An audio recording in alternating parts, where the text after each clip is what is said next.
Doctor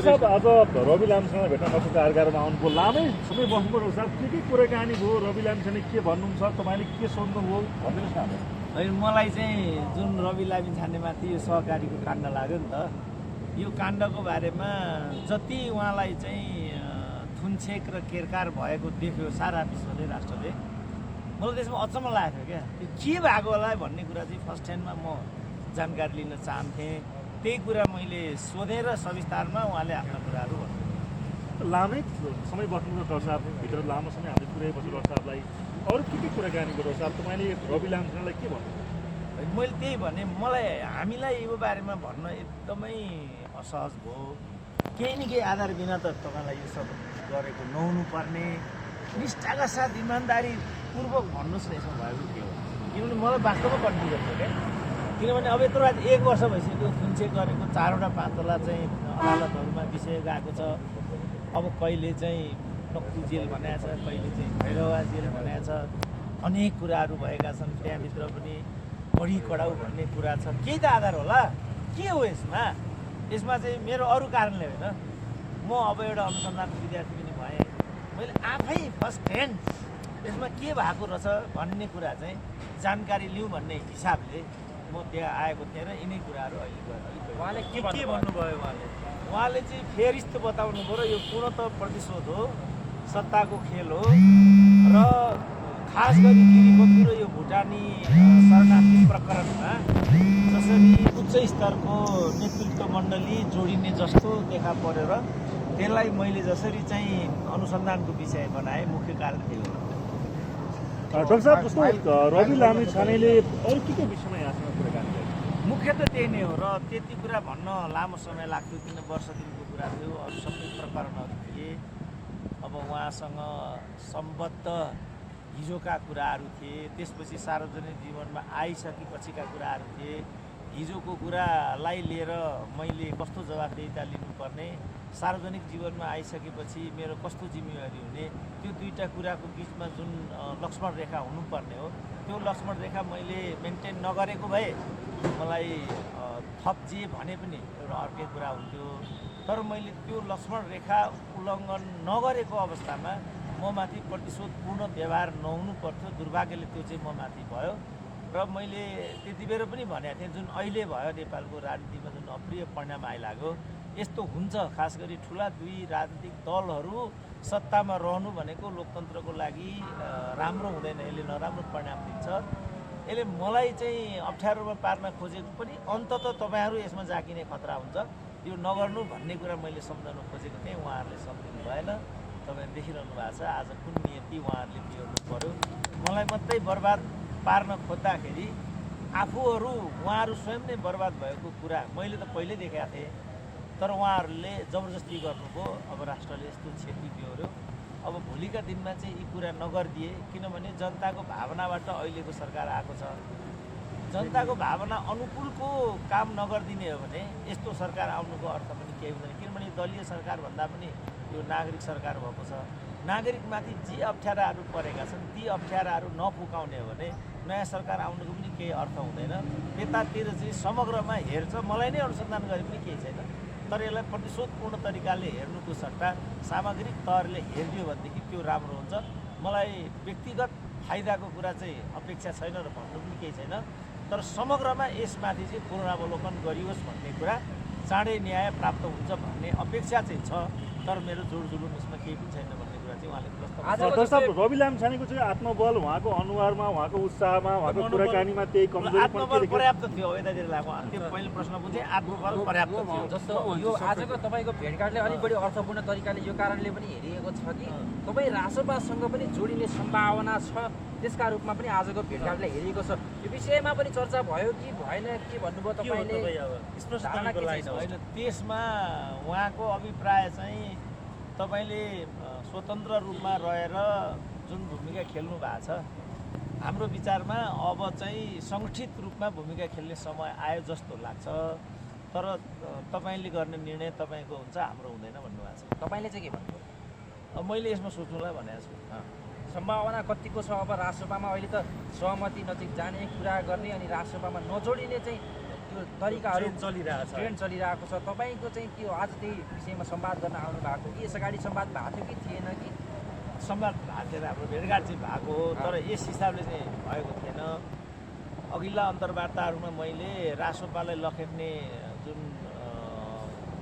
एउटा trend देखियो त्यो अलिकति बढ्ता भएको छ। यसरी एउटा दललाई नित्य लखेट्नु त्यो उचित हुँदैन। त्यस्तो हो भने हामी जोडिन सक्छौँ भन्ने थिएँ मैले। त्यसको अभिप्राय चाहिँ त्यो थियो, तर त्यसलाई आम मान्छेहरूले अब सुरेन्द्र केसी रासोपामा भनेर बुझे, किनभने यहाँ त कि यस कि नो हुन्छ। बीचको भूमिकालाई त यो देशमा कसैले पनि मान्दैन नि। सम्भावनै नभएको त होइन नि, होइन? कतिको सम्भावना छ आजको दिनमा? सबै सम्भावनाहरू त सकिएका हुँदैनन् होइन। जिन्दगी नै सम्भावनाले खेल हो। यसको 1 मिनट पछि म यहाँ रहन्छु कि रहन्न भन्ने कुरा पनि सम्भावनै हो। तर दलीय आबद्धता मैले अहिलेसम्म सोचेको छैन, किनभने दल बाहिर बसेर पनि विश्वभरिका नेपालीहरूबाट मैले जे माया र सहानुभूति पाएको छु, म एउटा भारी बोकेको छु र मलाई यही पर्याप्त छ। तर यो समाजको र यहाँको वातावरणको चाहिँ एउटा आग्रह के भयो भने सबै मान्छे इभन पत्रकार र बौद्धिक पनि दल आबद्ध हुनुपर्छ भन्ने चाहिँ मनोविज्ञान छ। त्यसपछि यो किसिमको तरङ्ग उत्पन्न भएको हो। पत्रकार साथीहरूले मलाई न्याय गर्नुहुन्छ भने म चाहन्छु मेरो लागि सबैभन्दा राम्रो चाहिँ यो होइन, यसमा अझ क्रियाशीलता चाहिन्छ, केही न केही गर्नुपर्छ, सङ्गठित हुनुपर्छ भन्ने आवाज आइरह्यो भने अब त्यसले प्रभाव पार्न सक्छ, फरक हुन सक्छ। यस अगाडि जो पनि जोडिन चाहेका थिए रासोपामा ती पनि आएर यहाँ भेटघाट गरेका थिए। अन्तमा कुरा के भयो भने बार्गेनिङमा गएर कुरा नमिल्दो रहेछ भन्ने कुराहरू इङ्गित गर्न उहाँहरूले पनि खोज्नुभयो। नजोडिएका कारण पनि तिनै हुन् कि भन्ने कुरा बुझिएको छ। तपाईँका तर्फबाट कुनै पदका लागि कुनै अब हुन्छ नि अब एउटा लाभका लागि केही बार्गेनिङ, त्यस्तो बार्गेनिङ नभनौँ गरेर केही छलफल भएको छ त्यहाँ? त्यस्तो हुँदैन, किनभने अब रासोपा त अहिले आफै सङ्घर्षमा छ होइन, ऊ सत्तामा पनि छ, उसले केही दिने भन्ने कुरा पनि भएन। अब अघिल्ला साथीहरूको कुरा गर्ने हो भने पद पाउँदासम्म पार्टीमा रहने, पद सकेपछि लात हानेर आफ्नो बाटो लाग्ने। अब यस्ता मान्छे लिएर कोही त पद नपाएपछि जोडिँदै नजोडिने, यस्ता मान्छे लिएर हिँड्नु ठिक हुँदैन भन्ने कुरा मैले बारम्बार भनिआएको थिएँ होइन। अब त्यो कुरा अहिले आएर सिद्ध भयो। अब मलाई चाहिँ जहाँसम्म रासोपाले केही दिने भन्ने कुरा छ, मेरो जुन हाइट छ, रासोपाले मलाई केही दियो भने त्योभन्दा मेरो हाइट बढ्ने त म कुनै आधार देख्दिनँ। त्यस कारणले मैले बार्गेनिङ गर्ने, केही माग्ने, केही नमाग्ने भन्ने कुरा केही पनि छैन। त्यस कारण त्योसँग यो सम्बन्धित थिएन। अहिले रासोपाको स्थिति त्यस्तो छँदा पनि छैन। म चाहिँ इन्टायरली एउटा नैतिक समर्थनको लागि बन्दी भयो, अप्ठ्यारोमा परेको हो, पीडामा भएको हो, त्यसलाई त तेरो मेरो आधारमा नै भेट्नुपर्छ, मोलतोलका लागि नै भेट्नुपर्छ भन्ने पनि छैन। यो मूल्यलाई पनि फरक पार्ने पनि बरु मेरो हिसाब थियो, तर केही पाइहालौँ भन्ने हिसाब चाहिँ एकदमै। अहिलेको अवस्थामा जस्तो प्रभावशाली बौद्धिक नेताहरूले पार्टी त्यागिरहेका बेलामा तपाईँको चाहिँ रासोपाप्रतिको त्यो अलिकति साङ्केतिक रूपमा देखिएको मोह चाहिँ कसरी आयो? होइन, मेरो त्यो मोह छैन। म मोह मायाबाट मुक्त मान्छे हो। पार्टी त्यागिरहेका छन् त प्रभावशाली, उनीहरू त होइन, तिनीहरू प्रभावशाली होइन, ती त पदखोरहरू हुन् होइन। भोको मान्छे आएर परिया सुमना श्रेष्ठ पदखोरहरू कोही पनि जसले, मेरो भनाइ के भने जुन पार्टीले आफूलाई शिखरमा पुर्यायो, कल्पनै नगरेको पद दियो, त्यो पार्टीलाई त्यो पद भुगिसकेपछि लात मार्नु भनेको त कृतज्ञतै भयो नि त। त्यो हिसाबले मैले भनेको उनीहरू को हुन् भन्नेतिर चाहिँ म गएको। पार्टी सही भएन भन्नुहुन्छ कि उहाँहरूले? पार्टी सही भएन, पार्टी सही दिशामा मन्त्री पद चाहिँ कस्तो भयो त? पार्टी सही भएन मैले माने, मलाई पनि त्यस्तो लाग्छ। मन्त्री पद त मजाकै होला नि त, मन्त्री हुन्छ चाहिँ ठिक थियो। मन्त्री हुँदा अनि त्यस्तो पनि हुँदैन, त्यस्तो हुँदैन। जस्तो जस्तो रवि लामिछानेले भनिसक्नु पछाडि चाहिँ यो पूर्ण राज्यको प्रतिशोधै हो उहाँले भन्नुभयो। काहीँ न काहीँ मैले पनि काहीँ न काहीँ चुन्दैछु, काहीँ न काहीँ मेरो पनि गलत थियो र यो पऱ्यो भनेर भन्नुभयो। मैले त्यही कुरा सोधेको थिएँ वास्तवमा। उहाँले चाहिँ मबाट पनि त्रुटि भयो, जानिकन मसँग त्रुटि भयो भन्ने कुरा चाहिँ उहाँले इन्डोर्स गर्नुभयो। म निर्दोष छु, म माथि प्रतिशोध छ र ठुल्ठुला पार्टीहरूले मैले जसरी गिरीबन्धु र खास गरी नक्कली भुटानीको फाइल खोलेँ, त्यसपछिको यो दमन चाहिँ म माथि भएको हो भन्ने कुरा छ।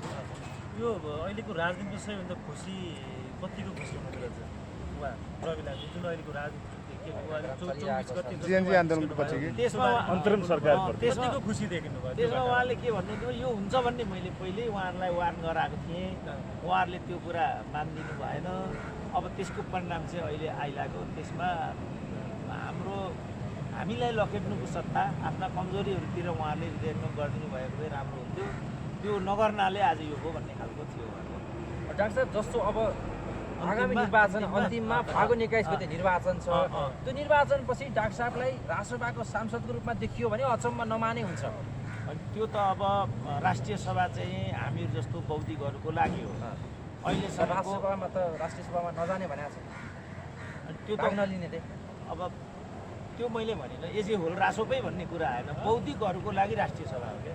तर यहाँको अभ्यास चाहिँ चुनाव हारेका दुम्बाहरूको लागि त्यो भन्ने हो। अब कसैले पनि स्वतन्त्र मान्छेलाई पनि राष्ट्रिय सभा लगे त हुन्छ नि त। त्यस कारण हामीहरू जस्तो मान्छेको लागि चाहिँ राष्ट्रिय सभा हो, त्यहाँसम्म चाहिँ मैले सोचेको छु। त्यहाँभन्दा पर चाहिँ कार्यकारी राष्ट्रपतिको सिस्टम आयो भने भिड्छु पनि भनेको छु। अरू चाहिँ मैले अहिलेसम्म सोचेको छैन। डाक्टर साहब अन्तिममा यो तपाईँ भित्र हुँदै गर्दाखेरि सिमारातिरबाट चाहिँ एमालेका नेताहरू लगेको परिस्थिति आयो, जेएनजीहरू फेरि उठिसक्यो, त्यहाँ आन्दोलन गऱ्यो, एयरपोर्ट भत्काए, के भन्न चाहनुहुन्छ? त्यो राम्रो होइन, किनभने जेएनजीले त्यो गर्नु झन् नराम्रो हो। किनभने अहिले जेएनजीको सरकार छ, उनीहरूले त शान्ति सुव्यवस्था कायम गर्नुपर्ने दायित्व पो छ त। यसरी लखेटालखेट गर्ने हो भने अशान्ति हुन्छ। यसले गर्दाखेरि देशको जुन अमन चयन हो त्यसमा चाहिँ घात हुन जान्छ र यसले कसैलाई पनि राम्रो गर्दैन। अहिले पनि लगानी मैत्री छैन, भौतिक वातावरण छैन, रोजगारीको वातावरण छैन, भएका कल कारखानाहरू विनष्ट भएर गएका छन्। अझै पनि यो गर्ने हो भने हामी कहाँ खुट्टा टेक्छौँ त भोलि? यो काम कसैले पनि गर्नु हुँदैन। म सार्वजनिक रूपमा त्यसो गर्ने साथीहरूलाई आह्वान गर्न चाहन्छु, यो काम हामीहरू आजैदेखि रोकौँ, शान्ति कायम गरौँ, अमन चयन कायम गरौँ र 21 गतेलाई लक्ष्य गरेर अगाडि बढौँ। अन्यथा त्यसले हामीलाई विनष्ट गर्छ र थप क्षति हुन जान्छ। त्यसलाई थाम्न सक्ने स्थिति यो देशको अब छैन। यति मात्रै बोलेर मैले बिदा लिएँ। साथीहरू आइदिनु भयो, यसको लागि धन्यवाद भन्न चाहन्छु।